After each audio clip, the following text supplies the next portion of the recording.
And a TGIF, everyone. Welcome into the First Call podcast alongside Jeff Siegel. I'm Jeremy Plonk from First Bet and Express Bet. It was quiet last week, Mr. Siegel, on the Triple Crown Trail. We had some good stakes around the country, but no 3-year-olds to speak of. Now we've got a couple of them, and they'll be part of our focus on Louisiana Derby Day at Fairgrounds and also the big Jeff Ruby card at Turfway Park. So we've got a lot to talk about this week. Yeah, I hope we learned something. I've been I looking at your rankings on the countdown, and there's not a lot of movement, or at least there hasn't been the last few weeks. But let's kind of spice it up a little bit. We've got some good 3-year-old racing, obviously this weekend, and then we'll continue on all the way up to the first Saturday in May, and then past that as well. But some good gambling racing today, good opportunities. I think we got some.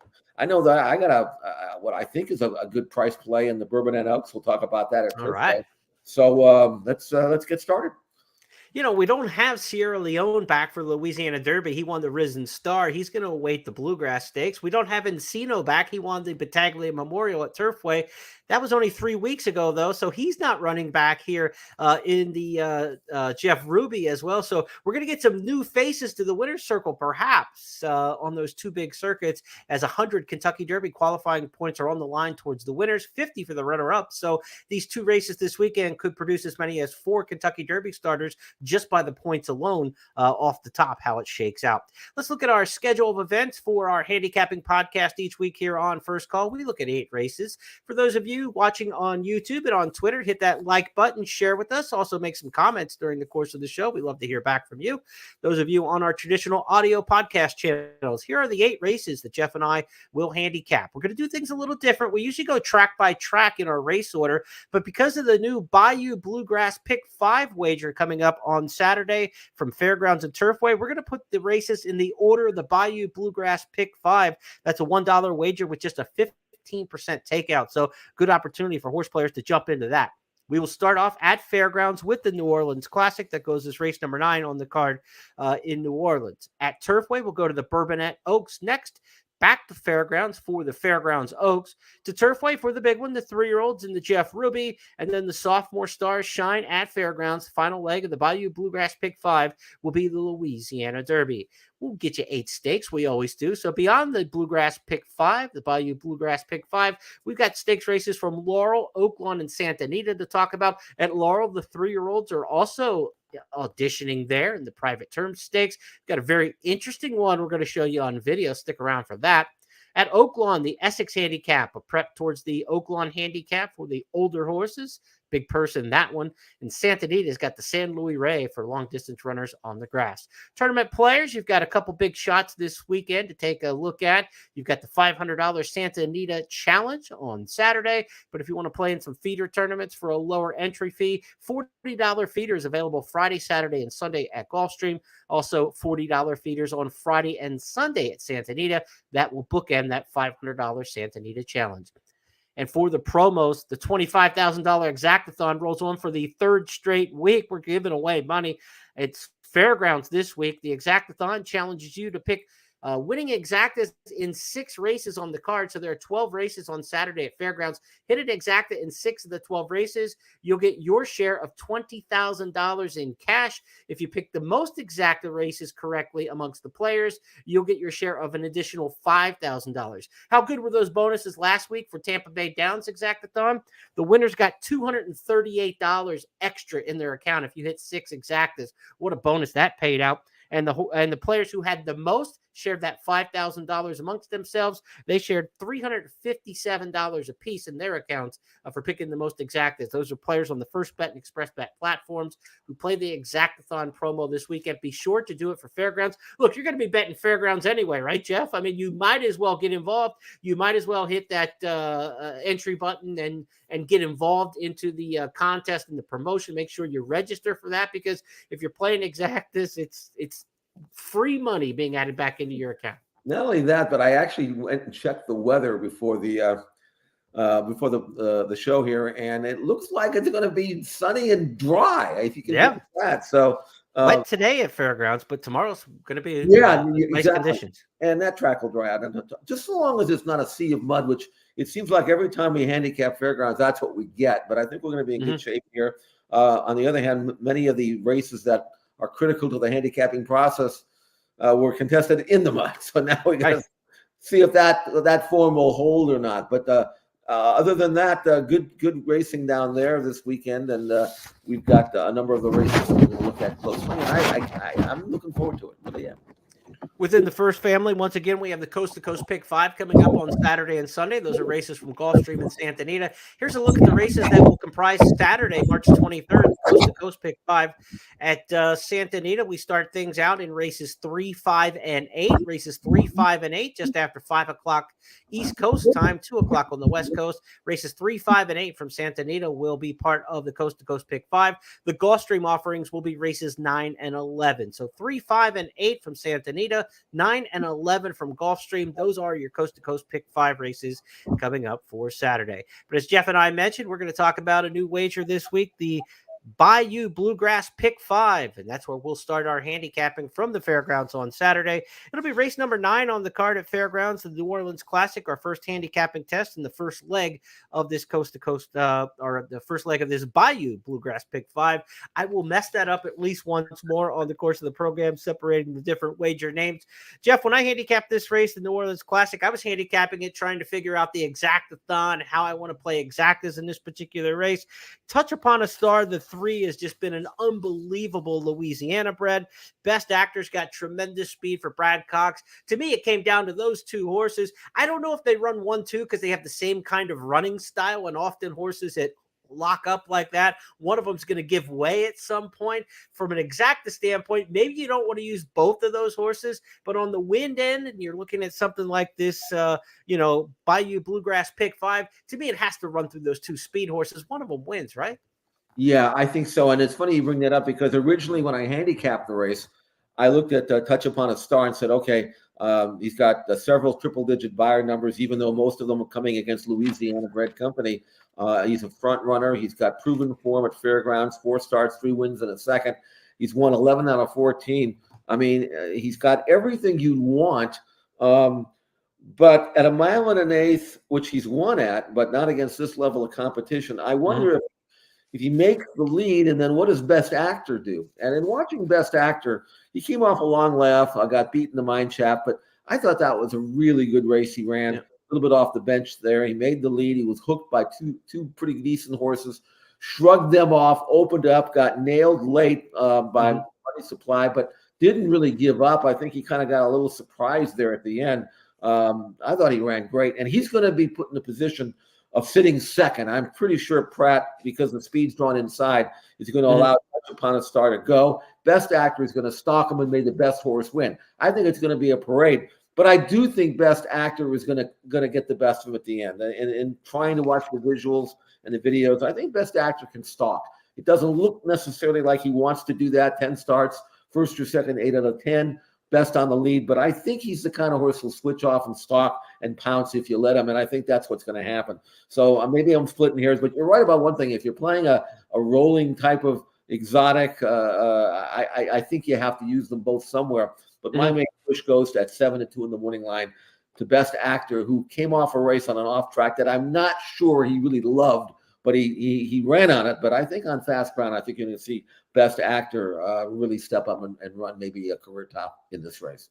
Is raced wide, and Happy American on the extreme outside looks to unwind. Red Route 1 and finally Hayes Strike gets Best Actor, who leads past the quarter pole here for Fabian Pratt after 3 quarters in 1 minute 11.56 seconds. Best Actor into this final Fairgrounds furlong, as on the outside here's Money Supply, who's charging hard for Tyler Gaffalione. Then Gasoline and Red Route 1. They come past the 16th. It's Money Supply, who's taken a short lead from Best Actor. Money Supply flows to. Like you mentioned, he wasn't giving way there, and if he would have been a little bit closer, maybe they lock up, but just a head decision there, but he wasn't backing up Best Actor. 4th in that race was Red Route 1 in the slop at 1 1/16. I think on fast ground at 1 1/8, which statistically the record shows that's his best distance. I think Red Route 1 is the closer you want to look in there to maybe get second in the exacta. And for the exactathon blog that I wrote looking at this particular race, I used the 2 logical speed horses and put Red Route 1 second underneath both of them, trying to catch the exacta that way. One of the speeds holds on and wins, but Red Route 1 is a horse who would think maybe not a threat on the win end. He doesn't win very often of late, but he's a horse I think who might potentially run second in there. But if you're playing the exactas, he's a horse you want to consider. I wouldn't use him, though. I'm not looking for a complete meltdown when we look at the pick 5 here. I would try to just get by with 1 or 2 of the speed horses. Jeff gives the lean to best actor in there. And of course, touch upon a star when I mentioned his owners is Set Hut Racing LLC. Set Hut sounds like a quarterback. It is Jake Delhomme, former Carolina Panthers quarterback, the owner there, and in the family also the trainer. So the Delhomme family well represented with that one. Touch upon a star. What a star guitar like Louisiana bred, if you remember him from back a few years ago with that kind of record. Let's go next on our handicapping journey to the second leg of this Bayou Bluegrass pick 5. It's Turfway Park's Bourbonnette Oaks. This is the 3-year-old fillies en route potentially to the Kentucky Oaks here. The sister race on the undercard for the Jeff Ruby. The Bourbonnette Oaks will be at 1 mile and a 16th on the main track there at Turfway Park. Of course, only one track. It's the Tapeta. And Jeff Siegel in this race for 3-year-old fillies at 1 mile and a 16th. How do you see it shaking out? When I first handicapped this race, I said, okay, I'm going to pick Pink Polka Dots. I liked her when she got entered in the grass race March 9th, and I think that when you look at her form, you say, okay, that's fine. Now she's going to run on the dirt, and she's one of these. She's not waiting around for anybody. She's going to go. And because of that, I thought she'd have a chance. But she's a little question mark on dirt, and so I thought 6-1. I'm definitely going to use her. But then you got Winnable. I went to check her debut race. I'm not really thinking that I was going to pick her. There was a discrepancy, not a discrepancy, but a gap between her buyer number of 65 and the 81 that Pink Polka Dots had earned in her last win. So I thought that might be a little bit too much to overcome. But then I went and watched the video of Winnable, a daughter of Justify, who won her debut at Turfway, which is good because we know she likes this track. And I thought she looked fantastic. And I'm going to bite the bullet against the buyer number and say, not only do I think maybe she's better than the 65 that she earned, but I think she's the kind of filly that's really way better than that one race would show. And I think she's step forward to me in a massive way for Kenny McPeak. I like Winnable here. She's 10-1 in the winning line. I like the 2-hole. I like the fact that she won her race stalking, sitting in the second flight, which is the kind of trip she's going to get. This could be a star in the making here for Winnable. And as a gamble at 10-1, that's where I'm going with. I will have tickets backing up with Pink Polka Dots because I don't know how good she is. 2 for 2, runaway wins. But man, Winnable to me is a good thing. She's by Justify out of a curling mare. We didn't need to go any farther than that for to land on her. But you liked what you saw on video, and I think that's an important factor, not only with this filly, but one we're going to talk about a little bit later on the program. Let's give the fans a chance to see that race. It made a little history for trainer Kenny McPeak. Off the turn with the lead. Pink Moon fights on. Back in third is Stakeout. Moonlight Gambler's trying to take off. Here comes Moonlight Gambler. Winnable's the leader past the 8th pole. Moonlight Gambler's closing. Winnable has the lead. Moonlight Gambler is second. It's Winnable with the lead. 2,000 career trading victories for Kenny McPeak. Winnable gets it done stylishly from Moonlight Gambler, Guinevere, Spellcheck, and My Sexy Blonde. So Winnable, potential 2 deep in the pick 5 here with Pink Polka Dots. Jeff, would you use them both? I would. The main principle at the price would be Winnable, but I'm not going to let Pink Polka Dots get loose in the lead and not have a ticket on her. Because here's the thing about her. I mean, again, both of her wins were on grass. Now she's on all weather. It's not grass, but it's not dirt either. So who's to say she won't like it? And if she can get loose in the lead, maybe she just outruns everybody. I can see that scenario. But I could also see Winnable sit second, maybe even a distant second, and then have her dead aim from the quarter pole home. And she was just under wraps there in the final furlong. I don't know how good Winnable is, but I suspect she is. And I wish I had known that before the race when she was 14-1. Yes. So maybe they hadn't really cranked her up, but that's a good filly. And when a trainer does something a little out of character, that's usually a sign that the horse is doing it. And that's a good sign because Kenny McPeak, not one to have first-time starters just completely cranked up like that. So she won for a barn that's not asking them for everything in their career debut, and she ran that well. Third race of the pick 5 that we're looking at on Saturday for the Bayou Bluegrass Series. We'll go to the Fairgrounds for the Fairgrounds Oaks, race number 11 on the card. Grade 2 here, worth a purse of $400,000 and some name fillies in here. Once upon a time, folks thought Vivi's Dream might be the star of this 3-year-old filly division. She hasn't really panned out so far as a sophomore, but Tarifa and Intricate are back off of a really good performance in the Rachel Alexandra where they ran 1-2. We don't get to see the Risen Star winner, Sierra Leone, back in the Louisiana Derby. A little disappointed for the local fans in that respect, but when they get a rematch like this amongst the Oaks fillies, Tarifa and Intricate, Jeff, this is as good as it gets in that part of the country right now, and it might be as good as it gets anywhere leading towards the Kentucky Oaks. These are two very, very legitimate sophomore fillies. They really are, and I gave Tarifa the edge here, but Intricate was coming off a layoff when they faced each other in the Rachel Alexandra. Again, the wet track kind of throws a monkey wrench into it. Intricate's a gun runner filly. Her win in the Golden Rod was very impressive. She broke a maiden at Keeneland before that. She's an exceptionally good filly, and I think Tarifa might be as well. You remember her race at Keeneland when she won first time out, won by 6. Buffalo form at her next start on a 1-turn mile, but since then, won an allowance race, came back and won the Rachel Alexandra, daughter of Bernardini. There aren't that many Bernardinis left there. There won't be. Good to see that he's still got one really terrific filly in his, among his offspring. And it's a rematch on fast ground this time. I just went with Tarifa, but again, in another situation where you're playing a rolling exotic, there's no way I'm having a ticket that's not using Intricate on it somewhere. Interesting thing about these two is they rematch. You say, why would it be any different? You talked about the form cycle, right? It was a layoff situation for Intricate, first start since November. Tarifa had been in her form cycle. I like to look at this situation when horses come back. They're coming off the obviously same layoff because they come out of the same race. What's happened since then? I find it interesting that it was March 3rd when Tarifa returned to the workout tab and has had 3 works.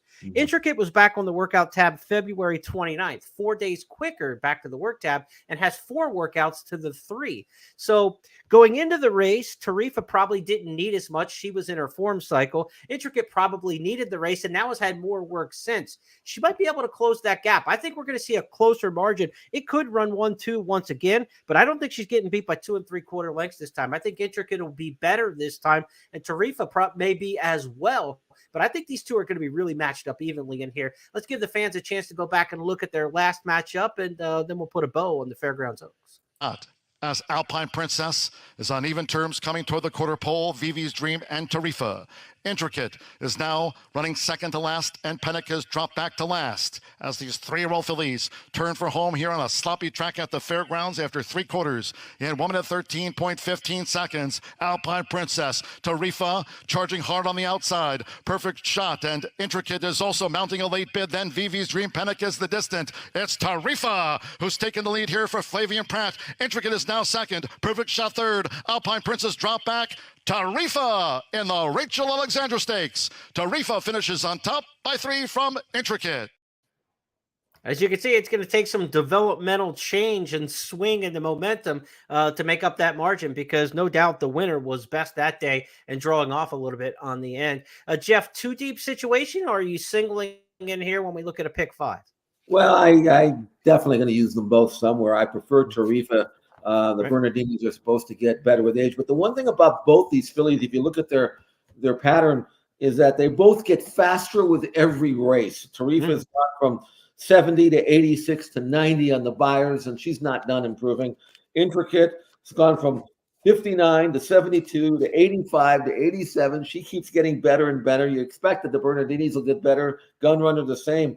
And then again, on fast ground, it might be a different situation. So I could see either one of them win, but boy, the way Tarifa was striding out there, maybe it was the off track, but she's done some good work on the fast as well. So it's a really good race by 2 exceptionally good fillies. Our Pretty Woman's undefeated for Steve Asmussen could be the fly in the ointment to the big favorites. But for me, in an exactathon situation, I think this is one you just box the two favorites and try to get through and check off the box and getting one of those 6 exactas that you need in order to go for the bonus money. It's not a great intra-race bet to box those two in an exacta, but I think from a contest standpoint, that could be the way to attack and approach that. Time now on the It's Official podcast to look at our 2 back-to-back Kentucky Derby preps, 100-point preps coming up this weekend. We'll start off with the Jeff Ruby Stakes at Turfway Park. The Jeff Ruby, a race that's had many names over the years, and coming up on Saturday, it'll be renewed here, I believe, for the 3rd time as the Jeff Ruby. And the Jeff Ruby Stakes has a field of 14 with a couple also eligibles.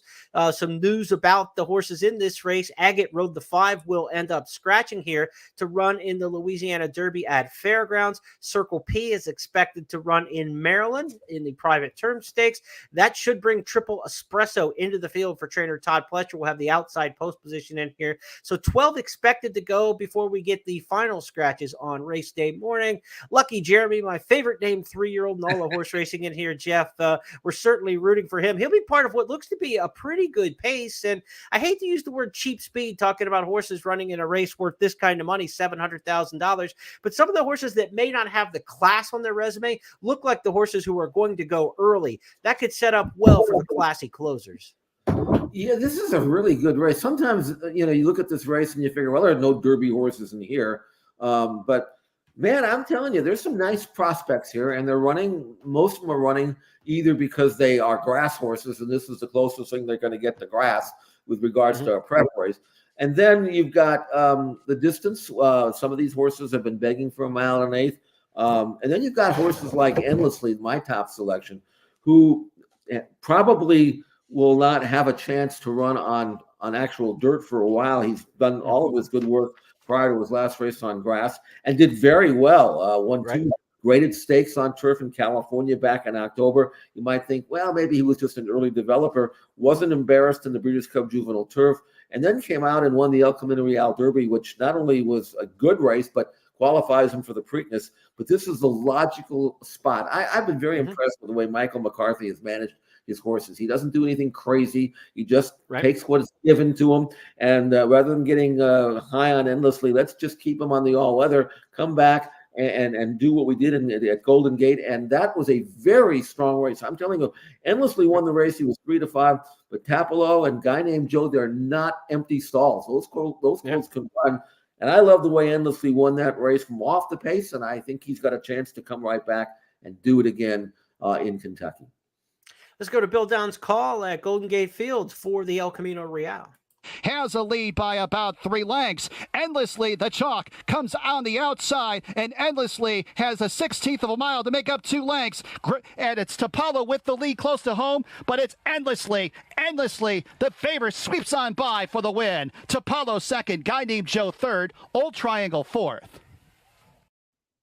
Endlessly the favorite in the Jeff Ruby. I think a horse has got a chance at a price in here is Northern Flame, 3rd in the Rebel Stakes behind the much respected Timberlake, the Brad Cox trainee. It was a grade 1 winner at 2 and has come back to run well in his 1 start so far at 3. He's by Flame Away. He's got a little synthetic pedigree there. The Flame Aways have done okay at Turfway. And the form seems to be improving for this one. A trainer, Kenny McPeak's 3-year-olds all seem to hit the board. They have been playing in all of these races, no matter the locale. I think he's bringing this one to Turfway with the shot. I'm surprised to see Julian Leparoux, for as dominant as he was at Keeneland in the Polytrack era and riding the synthetics in Kentucky, has never won this race, the signature race at Turfway Park. I think he's got a real shot in here. Northern Flame under Leparoux, I think, is one to keep consideration here. And if he runs well, that will certainly bode well for the people who have, good tidings to Timberlake as he preps towards the Arkansas Derby. So if you're following the trail from the big picture in here and you're a Timberlake fan, you certainly want to see Northern Flame, Woodcourt, horses coming out of the Rebel run well. But with the surface change, it's not apples to apples. So if you're a fan of Timberlake and these horses don't take to the synthetic is not necessarily an indictment on him, but if they do run well here, it looks good for Timberlake. I'm going to give Northern Flame a shot in here, Jeff. Otello coming from Florida, a Curlin who, we don't know if this one's going to handle the synthetic, but it's got the right running style, coming from a bit off the pace. Clement Castellano teaming up here. I think Otello's got a shot in this particular spot. And then, of course, the favorite Endlessly. I think it comes down to those three. If I'm playing that Bayou Bluegrass pick 5, I want to use those 3 runners in here and see if I can get by with that trio. You bring up a good point, because a lot of people look at these races and want to use them as kind of evaluation type of races where, okay, he comes out of, like, for example, you mentioned Otello coming out of the Holy Bull. We want to learn as much as we can about the Holy Bull, and then we want to see how Otello runs. I mean, if he runs badly, it's not necessarily a knock. But if he runs well, it's certainly a positive. And you get horses coming out of the races. That's one of the reasons why, one of the tools I'm using with Endlessly. Because if you run at Golden Gate on an all-weather racetrack up there, you don't really know who you're running with. But I'm telling you, my experience and my evaluation of the runner-up and the third-place finisher in that race, that was a much stronger race than you're normally going to get from a race like that, which in the past has produced a Preakness winner. So I think Endless. And the other thing I want to point about the Endlessly's race, a point that I forgot to make, is when you have an all-weather track like that, the horses, because there's no kickback, they tend to finish closer together, more of a bunch. In that race at Golden Gate, they were spread out from there to the Golden Gate Bridge itself, which means they ran. Those first 2-3 horses really ran in that race. And it looked like an end of a dirt race. So I think Endlessly to me is a gamble at 5-2. And I'm not saying he's necessarily a single. I think the horses you mentioned, Jeremy, are horses you certainly should have on your ticket somewhere. But for me, the gamble is going to be Endlessly. Jeff Ruby has produced the Kentucky Derby winner and the runner-up the past 2 years. Last year it was 2 Phils running second out of this race in the Kentucky Derby. 2 years ago it was Rich Strike. We're still trying to figure out how he did it, but he did it 2 years ago, also coming in from the Turfway Path. So a race that you certainly want to consider. And from a gambling standpoint too, throw the field back up here one quick second. Don't sleep on the outside runner in here, that being Triple Espresso. 20-1 in the morning line, because also eligibles tend to be a better price than they ought to be. People don't do the due diligence of keeping up with the scratches and changes a lot of times, and you'll get an overlay price. Todd Pletcher's won this race several times. Do not be surprised if Triple Espresso is not a factor in here, even from an outside draw. Mile and 1/8 at Turfway will have a decent run into the clubhouse turn there to try to find some position. But Triple Espresso may be a 4th horse to consider in there, but I'm definitely using 3 when we talk about the pick 5. We teased you with the field for the Louisiana Derby. Let's go to that next, and this will be the final leg of that Bayou Bluegrass pick 5. Louisiana Derby goes as race number 12 on Saturday from the Fairgrounds, mile and 3/16. One horse who's been very familiar with the Fairgrounds series this year is Track Phantom. He's running all 4 legs now if he goes on Saturday. He won the Gun Runner. He won the LeCompte. He ran a good second in the Risen Star. We'll see if Steve Asmussen has this one still rocking and rolling at his best. He's going to have to overcome an outside post in here, Jeff, of post 12. But he's got a good running style. He's a horse who can make the front, doesn't have to make the front, but he gets that first over trip, if not on the lead, and that's very effective. He takes a lot of the variables out of the question, and they'll have a long run into the turn here at a mile and 3/16. And I'm not finding a lot of speed in this race, Jeremy. I mean, Track Phantom, I actually like that outside draw for him. First of all, this is a mile and 3/16. He'll have forever to get over and long enough to choose his tactics, choose his spot. Being outside, Joel can kind of look over to his left, see if anybody's going. If nobody's going, then he can go. If someone is committed to going, and I don't see who that might be. If you can point out another speed here, I'm all ears. I think ENCORE is going to try to go towards the inside because Todd's got multiples in here. He's got an inside draw, and they went to the front last year with King's Barnes with a horse who kind of looked very similar to this on paper. You didn't think he was that fast, but they had intent and just went and wired the field. So I think ENCORE would be the only other horse in this race that's going to have any intent on the lead. So Track Phantom's either on the lead or sitting first over. It's going to be a good trip for him. It is. And Antiquarian, I mean, I watched him train before he ever ran, and I thought he could run, and Conquest Warrior beat him. Had a good gamble at Antiquarian I had that day at 4-1, and I didn't know who Conquest Warrior was. I soon found out. So that was actually a good race. Comes back and wins again. I think he was 5-2 the second race. I'm not sure why he didn't get bet more than that. But he really, I mean, you're right about the tactics. If I'm Todd, I'm saying to Johnny V, let's maybe let him run out of there and get some good position. But he's not really that quick. I mean, the first race on a 1-turn mile, 46 4.5 is not fast.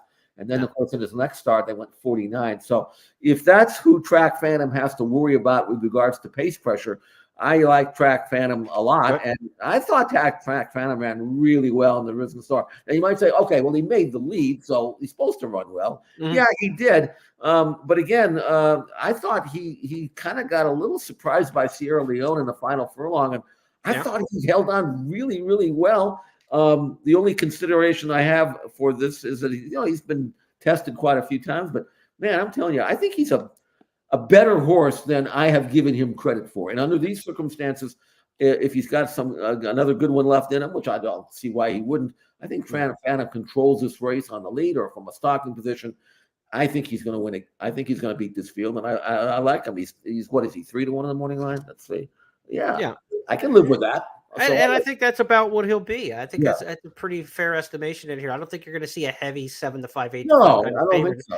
In this kind of race. Yeah. And if you're worried about him being worn down, being the fourth race of the series, I know every horse is an individual, but Steve Asmussen kind of went down this road with Epicenter. He did it with Midnight Bourbon, and those horses ran strong through the Triple Crown even after really waxing it throughout the course of this Fairground series, and they ran well in those races and continued to run well through the Triple Crown. So I wouldn't be surprised. Steve knows his horses and which ones can take the rigor and which ones can't. This horse has obviously thrived on it, and we'll see how it works out on Saturday. A couple other horses in here. Catching Freedom, the 5 was the third place finisher in the Risen Star. I think certainly a contender. And the 11, Tuscan Gold. This is a horse I was really high on off his debut fourth. He ran against his stablemate Sierra Leone in a race where he just had worlds of trouble in the debut last year at Aqueduct. His comeback race at Gulfstream was very good, going 2 turns, drawing off, beating the son of Arrogate, or the brother to Arrogate, who was the runner-up in there, who was favored for Todd Pletcher, and he beat him easily by 6 lengths. I think he's got some quality about him in Tuscan Gold. He's got a tough outside post position as well.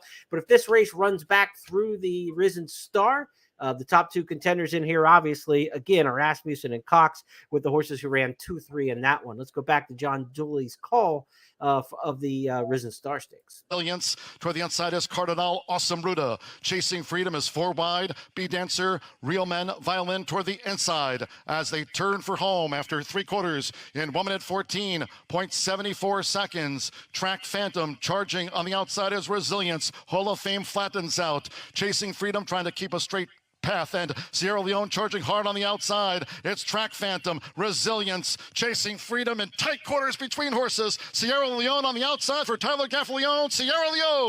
Sierra Leone, Track Phantom down.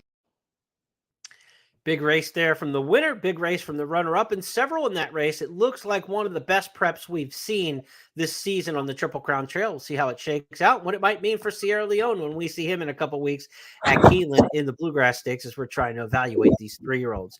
Okay, that's a look at the 5 races for that Bayou Bluegrass Stake 5. We still got 3 races to handicap here on the podcast. We're going to go to Laurel Park, Oaklawn, and Santa Anita to wrap things up. At Laurel Park, it's the private term stakes, $100,000, mile and a 16th. This will be the first 2-turn race in Maryland this year for horses locally based who might be headed towards the Preakness. They'll still have the Federico Tessio Stakes coming up in about 4 weeks' time, and then on potentially to Pimlico. We saw Coffee with Chris come out of this race last year, end up in the Preakness field, so certainly can happen. Again, they've been running 1-turn miles with that extended run to the long finish line, the second finish line at Laurel to this point. Now they use the proper finish line, 16th of a mile shorter, and a mile and a 16th with a short run into the first turn. So you want to have a little more speed in this particular kind of configuration, I think. And Jeff, as we look down at the field for the private term stakes, you've got 5 of them Triple Crown nominees in this particular spot. Copper Tax, Speed Runner, and Vagold. Starts with a Dream and Circle P. You've got a horse, though, coming off a maiden win last time that you want to alert the fans about. His name is, should I call him Celtic Contender? Or that's what Dave Rodman says, and I never question Dave Rodman. I suppose that's probably correct, but I remember the Lakers playing the Celtics, so I'm not sure if this isn't Celtic Contender. Either way, he's number 6 on the program. And after finishing a promising third sprinting and a slop first time out, kind of gave him a little bit of a run in that race, stretched out to a 1-turn mile. And one thing about this race is that I looked about him. I wanted to see some progress.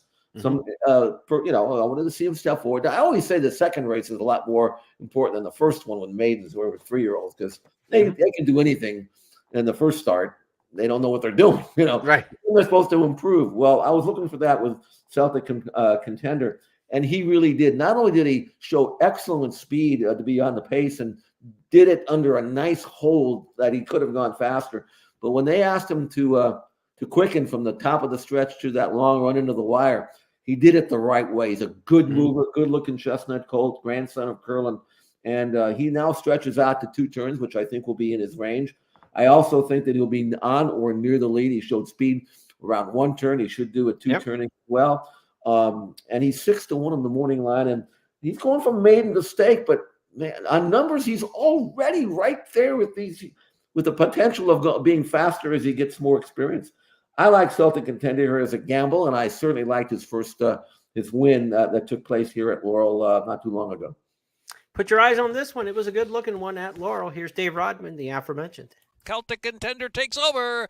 Celtic Contender turns for home with a 1/4 mile left to go to the second wire. Come rain or shine out after that one, and Brady Bear's off the inside now, still driven. The inside is Davy Jones in 4th, furlong and a half left to go, and it's Celtic Contender and Jevion Toledo. They're ridden out and rolling home by 6. Celtic Contender pouring it on. Now 7 in front. Scramble for second. Here's Davy Jones up the rail, then Brady Bear, followed by Come Rain or Shine. Celtic Contender, a sharp looking win. Celtic Contender from Davy Jones and Brady Bear, Come Rain or Shine. I liked how the probability win meter there with the races in Maryland went from 70% to 98% in about 3 jumps.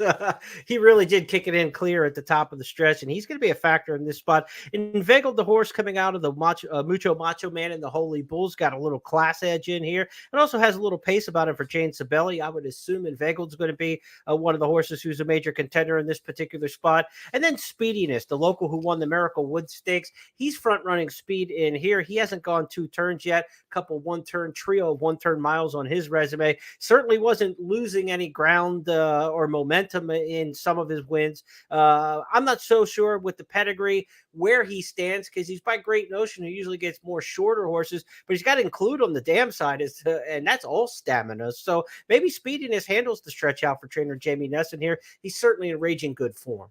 He is. I mean, this is a good contentious race. You mentioned Inveigled. Again, we want to go to school here a little bit, because he comes out of that Holy Bull race. He was 4th, beaten 6 lengths. And I mean, okay, so he wasn't quite up to that group, but that's a good group, or at least it's supposed to be. Hades and Domestic Product and a horse named Fierceness. So, I mean, he's supposed to drop down to this level, a stakes that's not a graded stakes, it's the listed stakes. Right. And be able to take that form and apply it nicely here. And I suspect he's going to run well. But there are others in here that have a chance really to say, hey, wait a minute. No, we're not too bad ourselves.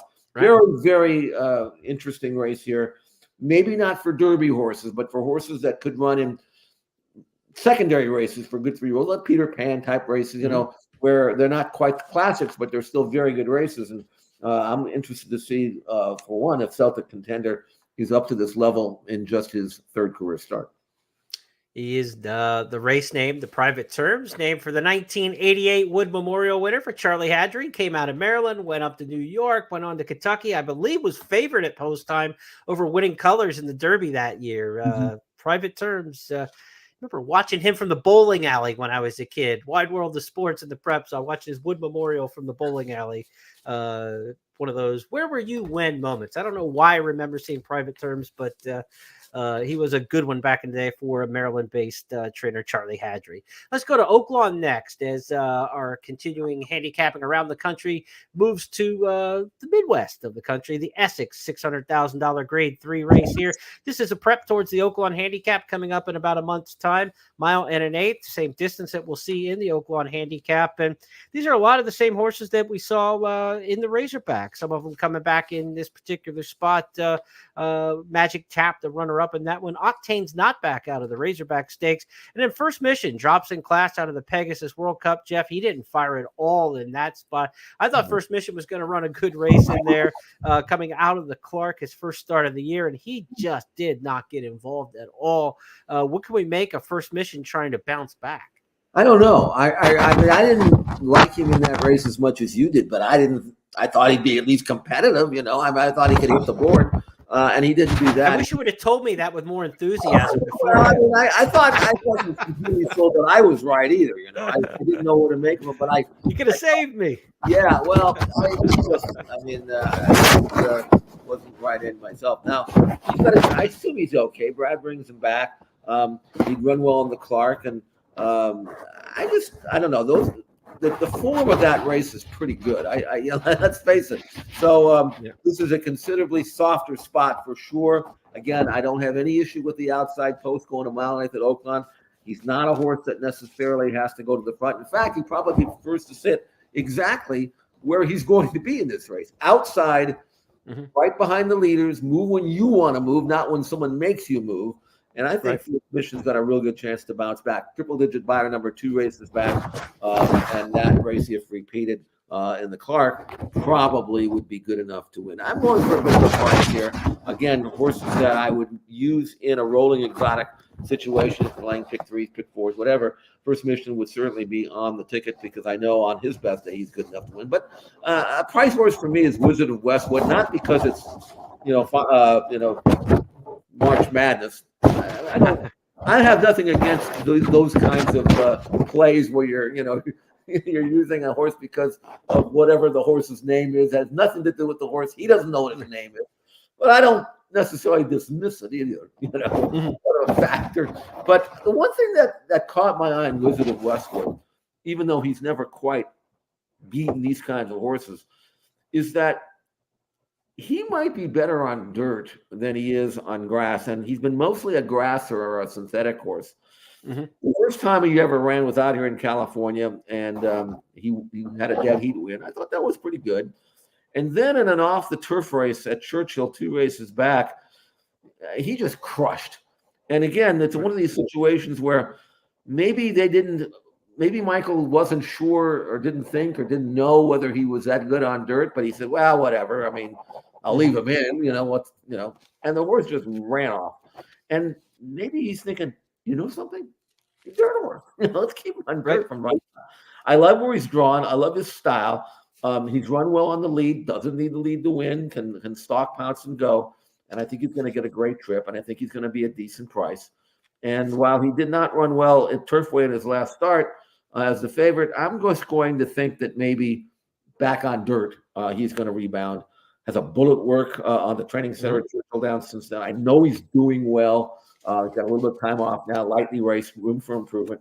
So I'm going to try him as a gamble at 8-1, number 3, Wizard of Westwood, in a race in which I'm convinced that if First Mission decides to show up and run, he'll probably win. Ferran Giroux in town to ride for Brad Cox on First Mission. Interesting. He's also riding Nash for him in the Hot Spring Stakes. Talented but disappointed 3-year-old in his past couple starts. See if he can't get back on the beam on the undercard here on Saturday at Oaklawn. But for Giroux not to be riding Louisiana Derby Day at Fairgrounds, pretty significant. I know this is a $600,000 race. The other one's a $200,000 race, but there's a lot of money on the line, including $1 million race, Fairgrounds, and a big undercard in support. So I think they think this horse is doing well right now. That because Sias was the regular rider for First Mission, so this isn't a Florent Giroux mount all the time. He's coming to ride this horse off the bullet workout, so maybe they've got him good again. Because like you said, the good version of First Mission is pretty darn good. Let's see. It's going to be an interesting edition of the Essex. Let's go to Santa Anita for race number 7 on Saturday. The feature race on the weekend at the Great Race Place will be the San Luis Rey, and the San Luis Rey on the turf here.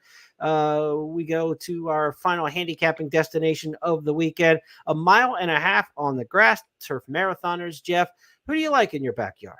I picked Planetario, but we saw this in the San Marcos. It's the same horse, the same run. There isn't an edge here. This used to be a really high-quality race. but the grass horses that we have kind of dissipated. I just think, he got beat last time out, but he's won over the course here in a race that I'll watch. It's a local race, but I don't know if there's really much of a gamble here. Again, it looks like a repeat of the last race we saw with this group, and so we'll watch them again. Mr. Cut got the win that day in the San Marcos. Planetario was rallying for second. Let's go and take a look back at that with Frank Miramati. Short man and Planetario, a quarter of a mile to go. It's Balladeer. Irish Prophet comes to him. Missed the cut, traveling beautifully along the rail. Needs racing room. He's trying to get through the narrowest of openings, and he gets through. Missed the cut, scrapes that rail, and on the outside, Planetario, but it's missed the cut, and Joel Rosario spurting clear at the 16th pole. Planetario's trying to get to him late. Missed the cut, missed the cut. Rosario put on a clinic, wins by a length and a half. Planetario was second. It's a long way back. Four of them across the course, battling it out for third.